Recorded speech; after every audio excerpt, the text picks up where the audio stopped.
Sang Sabda Menyapa. Renungan Harian Jumat 11 Maret 2023 disusun dan dibawakan oleh Frater Keri Dago. Selamat mendengarkan. Saudara-saudari yang terkasih dalam Kristus Tuhan, sebelum memulai renungan kita pada hari ini, marilah kita mengawalinya dengan tanda kemenangan Kristus. Dalam nama Bapa dan Putra dan Roh Kudus. Amin. Renungan kita pada hari ini berjudul Cemburu Itu Menyakitkan. Hari ini penginjil Lukas menyuguhkan kepada kita perumpamaan tentang anak yang hilang. Anak yang hilang seumpama seorang anak bungsu yang bepergian ke negeri yang jauh untuk berfoya-foya dengan uang dari harta yang dibagikan sang ayah. Setelah dihabiskannya uang tersebut, ia melarat di tengah bencana kelaparan. Usaha pun dilakukannya untuk mengisi perutnya, namun tak seorang pun yang datang untuk membantunya.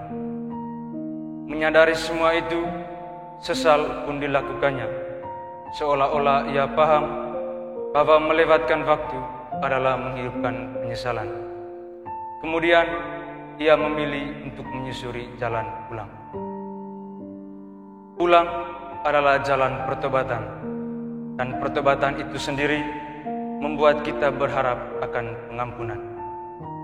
Seorang anak bungsu yang menyusuri jalan pulang membuat dirinya kian dekat dengan kelegaan. Pun sang ayah turut merasakan kebahagiaan dengan kepulangannya. Situasi demikian sama halnya ketika kita pulang kerja, pulang merantau, pulang libur, ataupun pulang pesiar, yang menyisikan kebahagiaan dan kegembiraan bagi sanak keluarga, teman, ataupun diri sendiri. Esensinya terletak pada jalan pulang tersebut. Namun, tak sedikit orang juga merasa cemburu manakala kita menyusuri jalan pulang. Sebagaimana kepulangan si bungsu yang membuat si sulung merasa cemburu. Kecemburuan anak sulung kemudian bias menjadi kemarahan. Saudara-saudari yang terkasih dalam Kristus Tuhan, barangkali kita pernah merasa cemburu, entah karena melihat orang tersayang bersikap lebih kepada orang lain, tidak mendapatkan jatah atau kesempatan yang sama, ataupun ada sesuatu yang menggelitik dan menyentuh perasaan. Situasi-situasi demikian merupakan satu dari sekian perasaan yang melekat dalam diri kita. Dalam permenungan saya, sikap cemburu itu menyakitkan. Mengapa? Dalam kehidupan sehari-hari, acap dijumpai situasi di mana kita disepelekan, dinomorduakan, tidak dihiraukan, ataupun tidak mendapat bagian. Situasi-situasi demikian membuat kita merasa cemburu manakala tidak ditanggapi secara mendalam. Allah telah memberikan begitu banyak kesempatan kepada kita supaya dimaknai dan dijalankan dengan baik dan sungguh-sungguh. Apabila kita tidak memaknai kesempatan yang telah diberikannya, tentu muncul kemauan untuk beralih atau mengambil kesempatan yang sejatinya dimiliki oleh orang lain.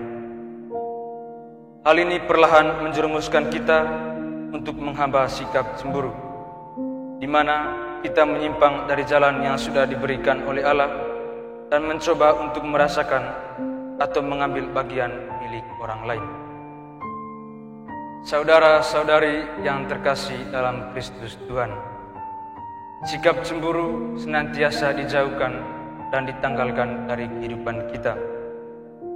Allah menghendaki kita supaya fokus dengan apa yang menjadi jalan dan tujuan kita. Apabila kita fokus dengan jalan yang kita lalui, nantinya kita akan mendapat ganjaran tersendiri. Dan saya yakin itu tidak akan membuat kita merasa cemburu. Sebab apabila kita cemburu, marah dan merajuk menjadi sakit yang kemudian menyusul.